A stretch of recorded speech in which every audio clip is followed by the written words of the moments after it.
पैसा भले कमे कमाईता रहता बाकिर हमरा पास में खोल लेता गवही किराना दुकनिया जिंदगी गुजरता साथ में कहत कुछ लाई रुपया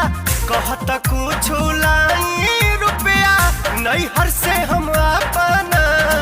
रहता आँखी के सोझा हमरा परदेसी मोर सजना